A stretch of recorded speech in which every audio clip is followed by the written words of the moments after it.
Hi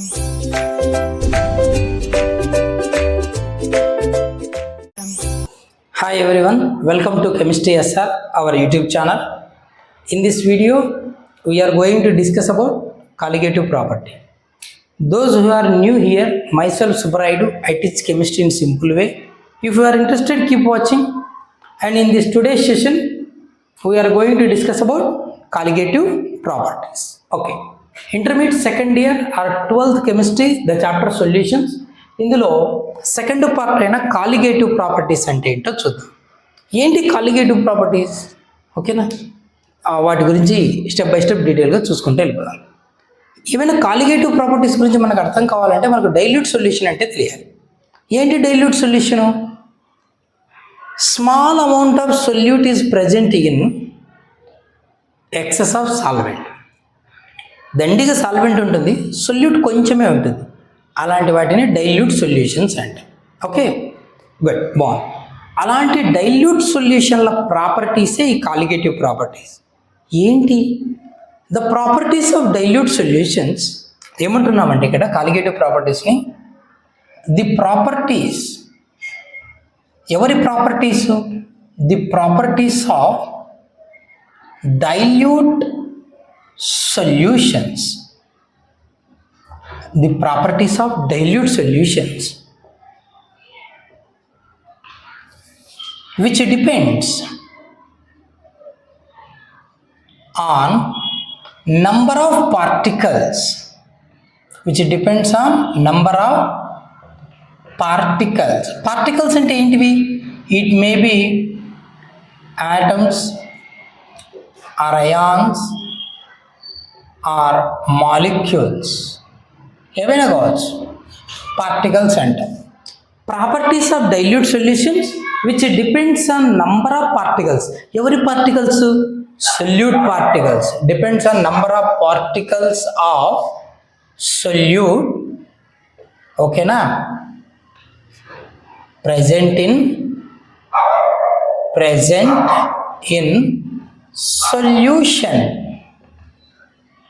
are called, అలాంటి వాటిని ఏమంటారంటే colligative properties. Okay, the properties of dilute solutions which depends on number of particles of solute present in solution.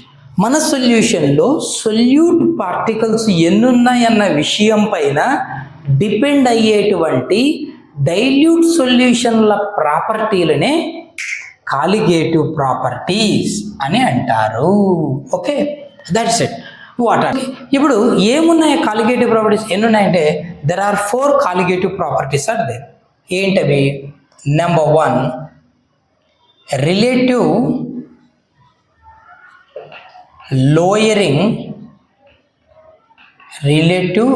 Lowering of vapor pressure, nothing but RLVP, relative lowering of vapor pressure of a solution. ఒక solution యొక్క relative lowering of vapour pressure ఏంటో చూద్దాం. అది already చదివేసాం, మన రౌండ్స్లలో వచ్చేసింది. Okay, అది first colligative property. Number 2, second one ఏంటంటే elevation in boiling point. Elevation in boiling point, దీన్ని డెల్టా టీబీతో చూపిస్తారు. Elevation in boiling point of the solution.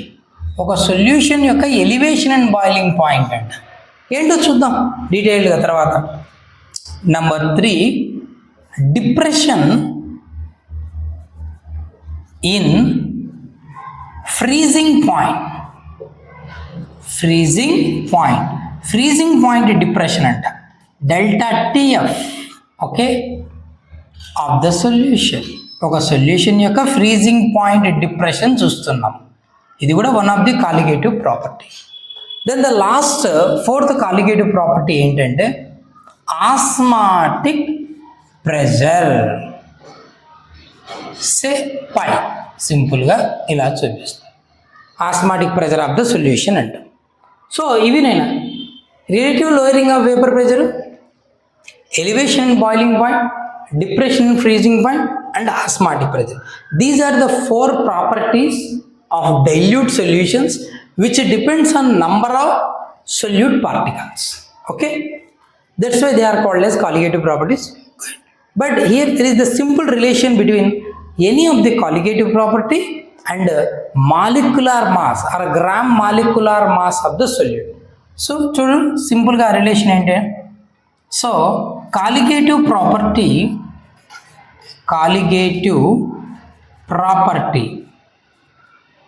whatever the property of these 4, okay, is proportional to 1 by molecular weight of solute or gram molecular weight of solute. So colligative property molecular weight of solute ki inversely related ga untundi. ఓకేనా? ఎందుకు అలా అనేది తర్వాత అర్థమవుతుంది. ఒక colligative properties గురించి మనం డీటెయిల్గా చదువుతూ ఆ రిలేషన్ తీసుకొచ్చినప్పుడు క్లారిటీ వస్తుంది. This is about colligative property. అంటే ఇప్పుడు మనం ఇక్కడ ఫస్ట్ వన్ అయిన రిలేటివ్ లోయరింగ్ ఆఫ్ వేపర్ ప్రెజర్ను డిస్కస్ చేద్దాం. ఇది ఆల్రెడీ మనం రౌండ్స్లో చదివింది, సో దాని గురించి డిస్కస్ చేద్దాం. ఓకేనా? Relative lowering of vapour pressure first colligative property ఏంటిది? Relative lowering of vapour pressure. మనం ప్రీవియస్ వీడియోస్లో వేపర్ ప్రెజర్ చూసాం, vapour pressure of solvent solution observe చేసాం. మనకు తెలిసిన విషయం ఏంటంటే సింపుల్గా vapour pressure of pure solvent తీసుకుంటే విచ్ ఈజ్ P0. ఓకేనా? తర్వాత ఈ ప్యూర్ సాల్వెంట్కి కొద్ది క్వాంటిటీలో small amount of non volatile solute add చేసామనుకుందాం. నాన్ వాలటైల్ అంటే డజంట్ రెడీలీ వేపరైజెస్, వెంటనే వేపర్గా కన్వర్ట్ అవ్వని, ఈజీగా వేపర్గా కన్వర్ట్ అవ్వని ఒక సొల్యూట్ని యాడ్ చేసాం. అప్పుడు ఆ సాల్వెంట్లో ఈ సొల్యూట్ డిజాల్వ్ అయిపోయాక సొల్యూషన్ వస్తుంది కదా. So vapour pressure of that solution is P అనుకుందాం. But we know one thing, the vapor pressure of solution is always lower than the vapor pressure of pure solvent because the solute is non-volatile, right? So generally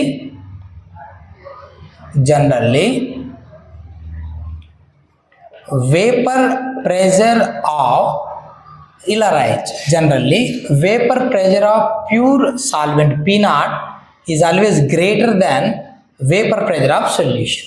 ఎవరు ఎక్కువగా ఉంటారు? Solvent ఎక్కువగా ఉంటుంది, solution యొక్క vapour pressure అప్పుడు తక్కువగానే ఉంటుంది. ఎందుకంటే నాన్ వాలటైల్ సొల్యూట్ యాడ్ చేసినప్పుడు అది వేపర్గా మారదు కాబట్టి వచ్చే వేపర్ ప్రెజర్ తక్కువ ఉంటుంది. ఇది అర్థం అవ్వాలంటే ప్రీవియస్లో మనకు relative lowering of vapour pressure Raoult's law చదివాము. అక్కడ ఒకసారి చూస్తే క్లియర్గా అర్థమవుతుంది రౌల్స్లా వీడియో. ఓకే, జనరల్గా P0 is greater than P. So difference తీసుకుందాం. That is called lowering of vapour pressure.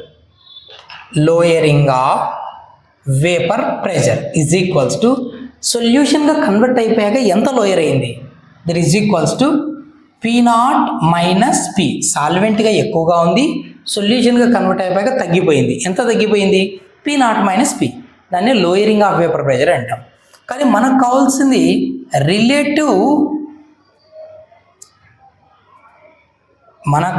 ఏంటంటే relative lowering of vapour pressure. Relative lowering of vapour pressure is nothing but the ratio between lowering of vapour pressure and vapour pressure of pure solvent. దీన్ని relative lowering of vapour pressure అంటాం. We know according to Raoult's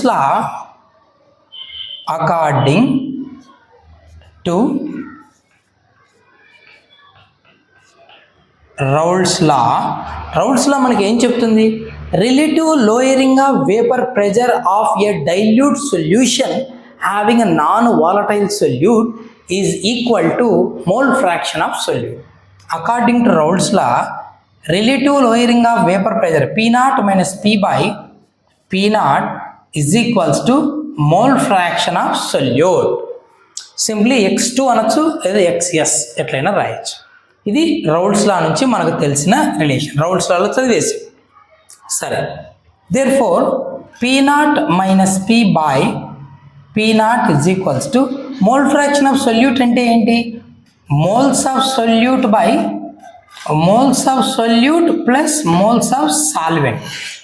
NS ఏంటంటే moles of solute, NO ఏంటంటే moles of solvent. Okay, so P0 minus P by P0 is equals to, ఇక్కడ మనం తీసుకుంటున్నది moles of solute by moles of solute plus moles of solvent కదా. మనం తీసుకుంటున్నది ఎలాంటి solutions? Dilute solutions కదా. Dilute సొల్యూషన్స్కు డెఫినేషన్లో చెప్పాం కదా కాలిగేటివ్ ప్రాపర్టీస్లో, ప్రాపర్టీస్ ఆఫ్ డైల్యూట్ సొల్యూషన్స్ అని.